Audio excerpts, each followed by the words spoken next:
Hi, everyone. This is YMP TV. And as you know, since the end of March, we've been doing a series of interviews, interviewing mining executives, stakeholders in the mining industries. And now we're doing a series of women in mining, just to hear their thoughts on what's happening during pandemic, maybe post-pandemic. And today we're lucky we have Stacy Hope, a PhD social anthropologist and managing principal consultant at Dr. Stacy Hope Consultancy. And Stacy is also on the Women in Mining UK Global Outreach Community as a lead for Latin America and Sub-Saharan Africa. So Stacy, that was the longest ever introduction I've made. It's quite a mouthful, and I felt sorry for you. that was good. I wanted to cover it all, so we're introducing you properly. So thank you, Stacy, for being here today with us. Thank you for having me. It's a pleasure, Bianca. So I'll start with Women in UK, since I guess like you're it's a big part of your work. So you're the lead for Women in Mining UK, the Latin America and Sub-Saharan Africa Global Outreach. Correct. Can you tell us, if we stick on the topic of COVID-19, can you tell us like if you've seen the impact on those regions of COVID-19? Absolutely. Well, I think we're seeing it globally. Around the world, COVID-19 is gravely disrupting the whole mining supply chain in all sectors as well, regardless of mining or not. But pertaining to mining specifically, we're seeing that mining companies can't do sales. And if we're to even go further down the supply chain to small scale miners, artisanal miners, that dialectic relationship is actually being severed because of the restrictions around how people can move resources as well. We're also seeing, because I work a lot with governments outside of WiM UK, of course, but in my everyday work, I work a lot with governments and the multilateral banks and agencies. And what we're seeing is that there is a big disruption to the economies, and there's need for more public-private partnerships. And this is what we're actually seeing emerging. So although there are very severe impacts to people's livelihoods, the social fabric of communities, people not having access to income or regular income, and to the larger companies and governments getting that revenue from the mining sector, we're also seeing a few opportunities that are arising, especially when it comes to strengthening public-private partnerships. Okay, that's interesting. And do you think the impact of COVID-19 was different from the women in the mining industry? So that's a very good question, because some people will say no and some people will say yes. And I guess it depends on various factors, dimensions.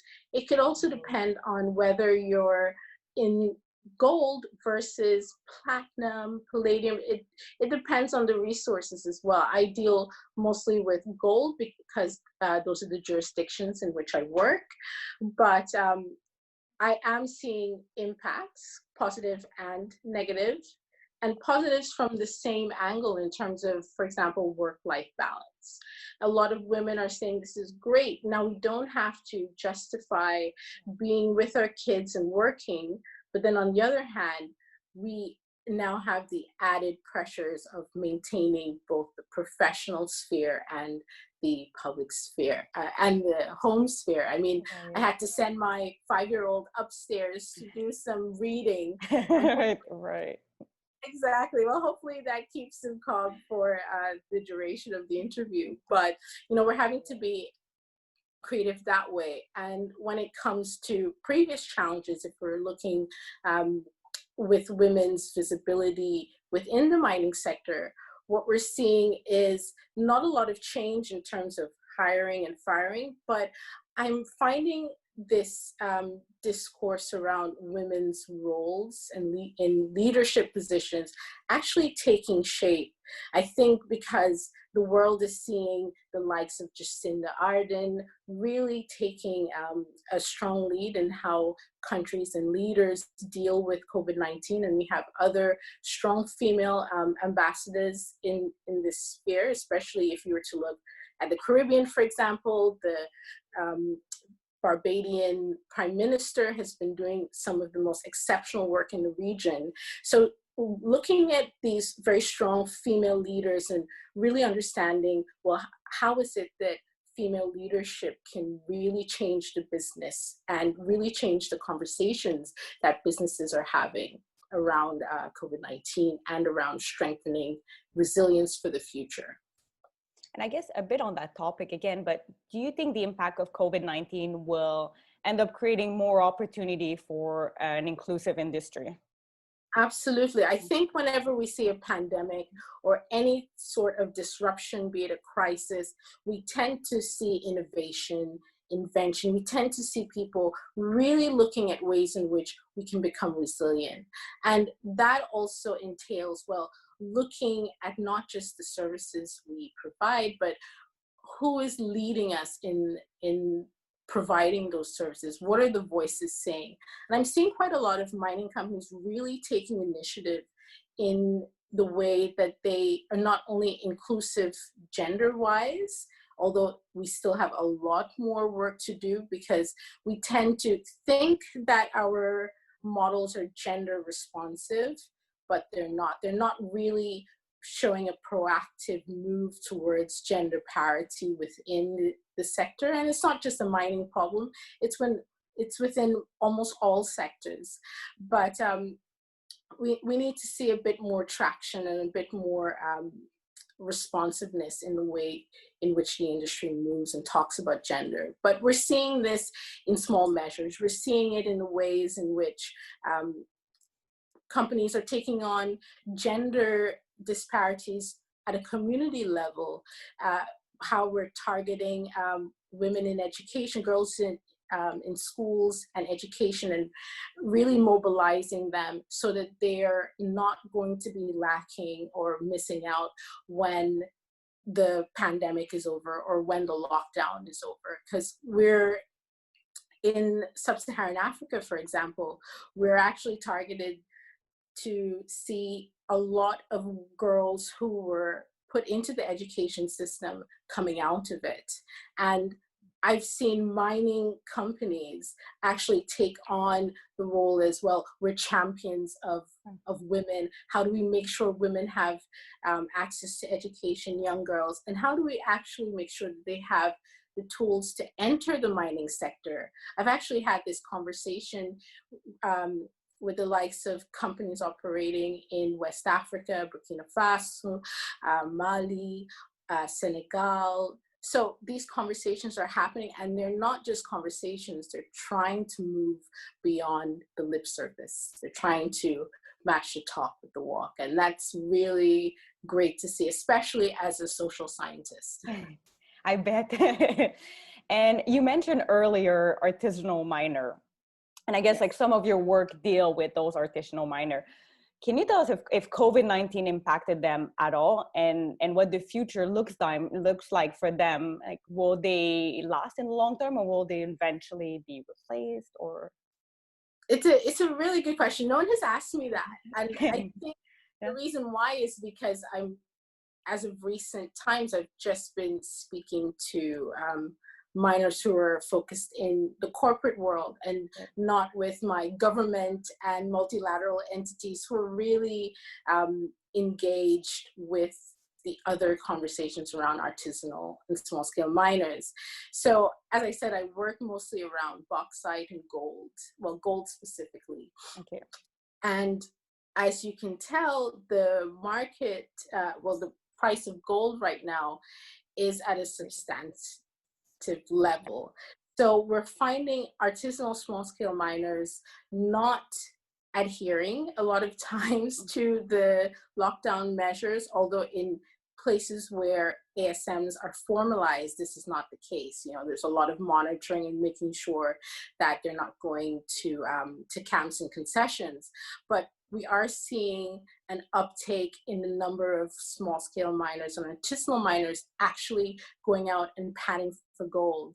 I had someone send me a picture of a river in Malawi, in Kusunga, and there were probably over 2,000 people panning for gold in this stretch of river. This was just a few weeks ago during the crisis, right? But it was all dependent on gold. And you have to understand that artisanal, traditional miners have existed before formal mining companies, and they will continue to exist once there's a market. There might be a rise in conflict depending on the political situations, but they will still be there. They'll be there before, they'll be there after. They're very resilient, and they're paying attention to the markets. And we're seeing, in spite of this, actually, what we're seeing is that quite a few people are capitalizing on the lockdown. Obviously, we have that disruption to import-export. So not a lot of materials are going out. However, a lot of the brokers are manipulating the system. So they're obviously underselling, underbuying the gold for their own purposes, which is a shame. Of course. And also some of your work, well, I mean, I guess like a lot of your work is in the social space. One topic I wanted to talk about is ESG. And so I guess like we can take it from the social side. Like if you can tell us about like the social side of ESG in mining, like what are your thoughts on it?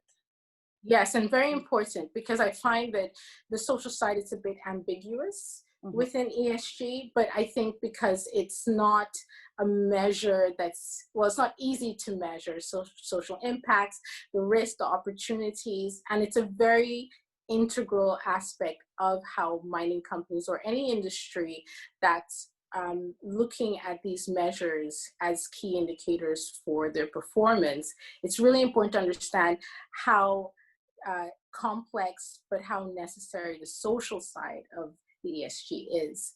And that's especially in light of COVID. What are the social implications of COVID-19 to your business in terms of, are your employees going to stay with you? For example, the retention, are you doing anything to ensure that you have employee retention, education around this? What about on your mine sites? And the artisanal miners that are operating next to your mining sites, what's happening there? What's the political climate like, and how will that affect your business overall? And because it's so multidimensional and it's quite complex to monitor and predict what how the social side might affect your business, it's even more important that mining companies really set up systems in which the social is really integrated. The social measuring of risks and opportunities are really integrated into their corporate structure. And I'd say, yeah, really, but I find that mining companies are really taking this on board. And you're seeing this with the uptake of companies signing on to international compacts and treaties like the UN Global Compact, for example, or we had mining companies that took part in the IFC Sustainability Exchange Forum that happened yesterday, and them having serious conversations around gender, and of course with the recent killing of George Floyd, issues around race. Let's look at our boards. We don't have a lot of people of color. We might have 5 women, but they're all, everyone's representative of one racial background. So what are we doing in terms of our discussions and our changes around race? How are we integrating a more diverse and inclusive group of people into our corporate structure? And then how could that inform when we're going into different jurisdictions, how will that inform the way in which we deal with governments, the way in which we deal with local communities? And I'm seeing an uptake in this because because mining companies have to respond. And I'm seeing mining companies in particular responding well to addressing these issues. There's still a lot more work to do. We're still nowhere there. You know, I don't want to be a doomsayer or whatever the saying is, but we're not there yet. There's still a lot of work. Don't rest on your laurels. Not because you have 3 women on your board means that that's okay. What about the rest of the pipeline? What are you doing to make sure that the women coming up, the people, the indigenous women entering the mining sphere and going up to leadership positions, what are we doing to maintain that? And I'm looking forward to seeing what the rebellions and the revolutions that we're seeing right now because of the pandemic might do in terms of the discourse that mining companies are having around changing the governance structure. So I'm sure I mentioned social and governance, but you know. No, but that was a good answer. I mean, it's very complete. And I guess like because we're doing this Women in Mining series, I want to touch a little bit on women in mining. And so even for those familiar or unfamiliar with women in mining, can you just tell us a bit more quickly about your work at Women in Mining UK? Absolutely. So I'll briefly tell you about Women in Mining UK first. So it's a nonprofit. We're led by some strong women across all the different sectors that inform the mining sector. So not just geologists or engineers, but we also have people like me, academics and social scientists, and actually just anyone who is interested in the mining sector and seeing the promotion and retention of women in the sector.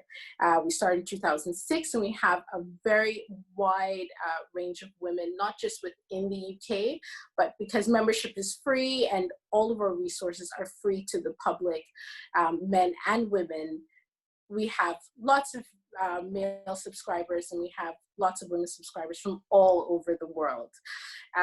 So we have a lot of activities because we really focus on bringing visibility to women in the field, but also making sure that the conversations and the actions around those conversations lead to further promotion of women.